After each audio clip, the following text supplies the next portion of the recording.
हर हर महादेव, जय भोलेनाथ। नमस्कार, मैं साधना पांडे मार्गदर्शन पे आपका स्वागत करती हूँ। दोस्तों, मैं बात करने वाली हूँ आज सावन सोमवार या फिर पूरे सावन का व्रत आप कैसे करेंगे। तो सावन से जुड़े जितने सारे प्रश्न हैं आपके, उन सारे प्रश्नों के बारे में आज बहुत ही नियम से और विधिवत बात करने वाले हैं। तो उम्मीद करती हूँ कि ये जानकारी आपके लिए बहुत ज़्यादा फायदेमंद होगी और जितने सारे सावन से जुड़े हुए आपके प्रश्न हैं, उन सभी प्रश्नों का आंसर इस एक वीडियो में आपको मिलने वाला है। चलिए प्रयास करते हैं और सारी बातें एक एक करके आपको बता देते हैं। सावन कब है ये वीडियो जा चुकी है। सावन किस दिन से शुरू है ये आप जानते। सावन 22 जुलाई से प्रारंभ हो जा रहा है। 22 जुलाई को सावन का हमारा पहला सोमवार है। ऐसे में कुछ लोग केवल सावन सोमवार का व्रत करते हैं, कुछ 16 सोमवार का व्रत करते हैं और कुछ पूरे जो सावन होता है उसका व्रत करते हैं। तो पूरे सावन का नियम और व्रत कैसे लिया जाना चाहिए, क्योंकि महादेव की विशेष कृपा होती है पूरे सावन का व्रत करने वाले पे, पूरे सावन का नियम लेने वाले पे। तो क्या और कैसे होता है, मैंने सभी प्रश्नों को आपके नोट करके रख लिया है ताकि एक एक चीज़ आपकी मैं पूरे डिटेल से बता सकूं और आप इस वीडियो से फ़ायदा ले सकें। जिसमें से सबसे पहली चीज़ है दोस्तों कि सावन जब हमारा 22 तारीख से प्रारंभ होगा, उससे पहले कुछ विशेष काम और कुछ विशेष नियम आप लोगों को ले लेना है। जैसे कि देखिए, अगर आप पूरे सावन मंदिर जाना चाहते हैं तो जाइए। थोड़ा कठिन काम है लेकिन आप अगर सोचेंगे तो कर लेंगे। दूसरी चीज़ है कि अगर आप घर पे मिट्टी का शिवलिंग बना करके पूरे सावन पूजना चाहते हैं तो आप पहले सावन को ही पहले सावन सोमवार को थोड़ा सा एक कटोरे में मिट्टी भिगो के रख लीजिए और प्रतिदिन छोटा छोटा शिवलिंग बनाइए, घर के गमले में विसर्जित करिए। ये भी अपने आप में बहुत ही ज़्यादा फायदेमंद है। और अगर आप पूरे सावन का व्रत करना चाहते हैं तो किस तरह करना है, देखिए।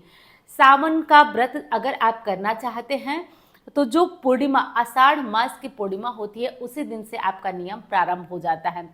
तो उस दिन से ही आपका नियम ये प्रारंभ हो जाएगा कि आप उसी दिन से सावन का जो व्रत होता है वो पूर्णिमा से ही प्रारंभ हो जाता है।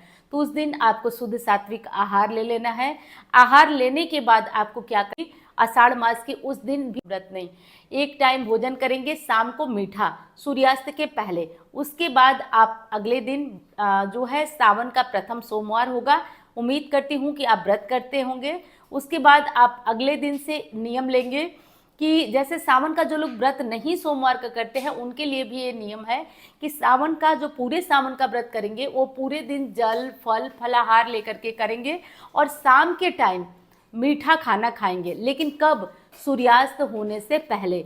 तो आप मीठे खाने में आप रोटी खा सकते हैं, दूध खा सकते हैं, खीर खा सकते हैं, पराठे खा सकते हैं। तो नमक नहीं खाया जाता है, सेंधा नमक भी नहीं खाया जाता है। अगर आपको रहा नहीं जाता है, किसी विशेष तरह की दिक्कत है, तब तो ले लीजिए।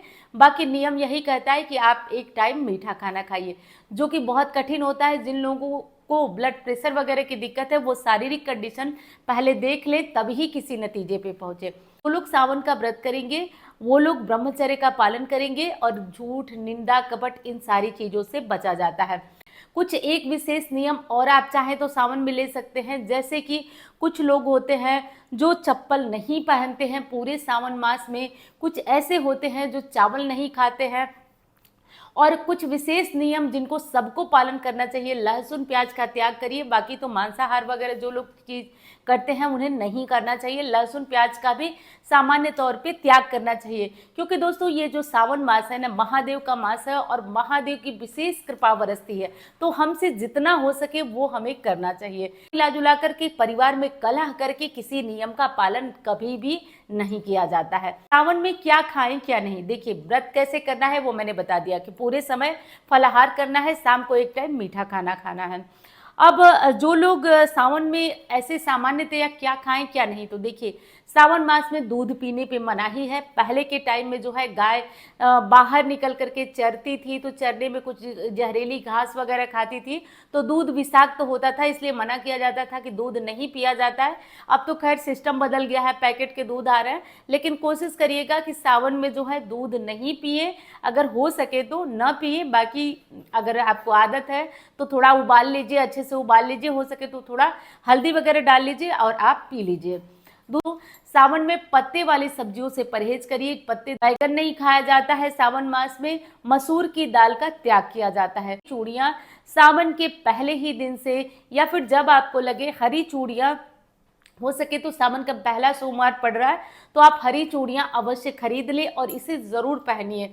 दोस्तों किसी भी तरह से ये ध्यान रहे कि बहुत ज्यादा श्रृंगार नहीं, लेकिन हाँ इतना कर लें कि हमारा अखंड सौभाग्य गौरा माता की कृपा से बनी रहे। बहुत अच्छा है। जो व्रत करना चाहते हैं वो बिल्कुल व्रत करें। एकदम मुहूर्त है, बहुत ही अच्छा टाइम है, आप व्रत करिए।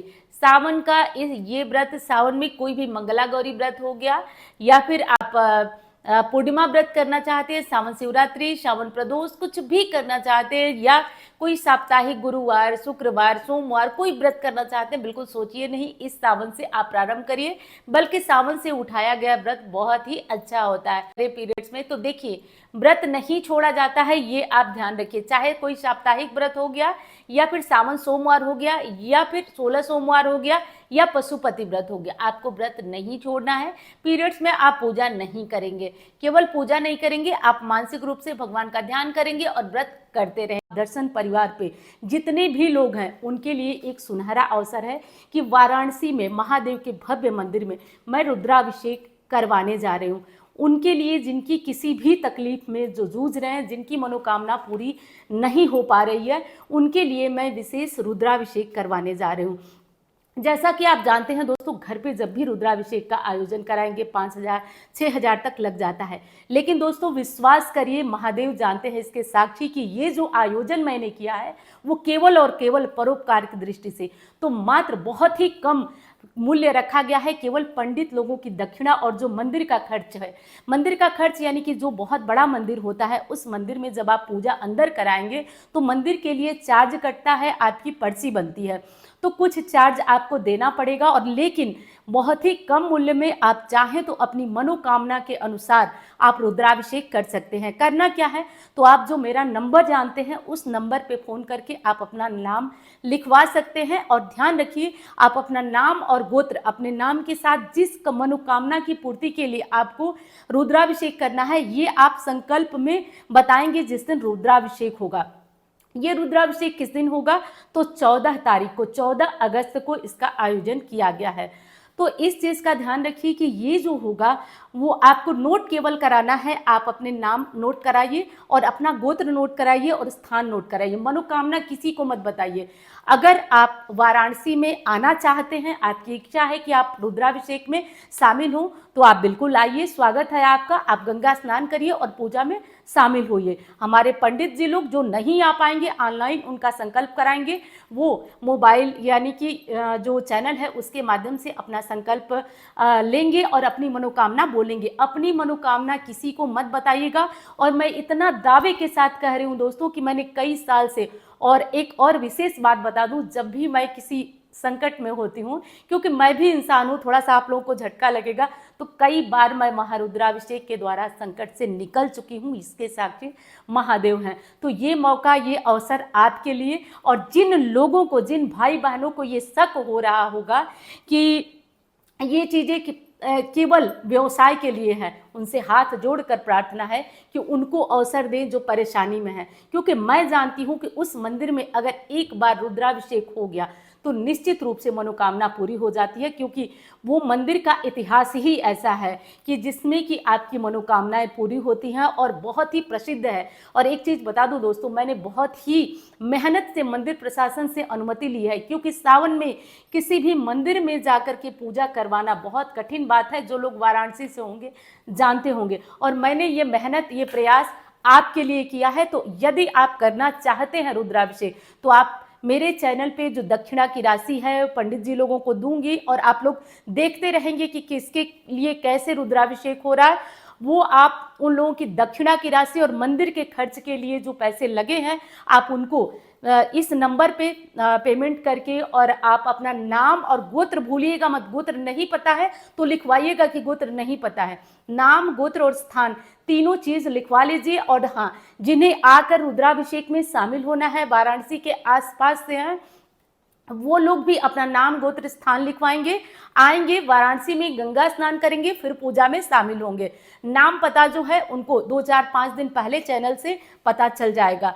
तो ये बहुत ही विशेष जानकारी और दोस्तों अवसर है, महादेव की विशेष कृपा, क्योंकि जब से मैं बिहार से लौटी हूँ मैं इसी काम में व्यस्त थी। मैं चाहती हूँ कि आप, हमारा मार्गदर्शन परिवार जो मुझ पे भरोसा करके जुड़ा हुआ है, मैं उसके दुख को अधिक से अधिक कम करूं। तो कोई भी मनोकामना है तो आप रुद्राभिषेक का ये सुनहरा मौका है, आप इसे छोड़े नहीं। और दोस्तों विश्वास करिए, विश्वास करिए कि ये महादेव साक्षी हैं कि मैं ये काम क्यों और कैसे कर रही हूँ, इसके लिए केवल भोलेनाथ जानते हैं कि इस काम से जब आप लोगों को संतुष्टि मिलती है तो मुझे भी बहुत बड़ा यश मिलता है, मुझे भी बहुत बड़ी प्रसिद्धि मिलती है। केवल और केवल इसी लालच के कारण मैं ये सारे काम करती हूँ कि आप लोग का साथ, आप लोग का प्यार बना। पूजा पाठ, रुद्राभिषेक जो भी करते हैं, मैं एक चीज़ आपको हमेशा बताती हूँ कि मंदिर में जाकर आप अभिषेक करिए, क्योंकि दोस्तों उसका फल आपको 100 नहीं 1000 गुना बढ़कर मिलता है। इसी कारण मैंने ये आयोजन मंदिर में कराया है और बहुत ही भव्य मंदिर है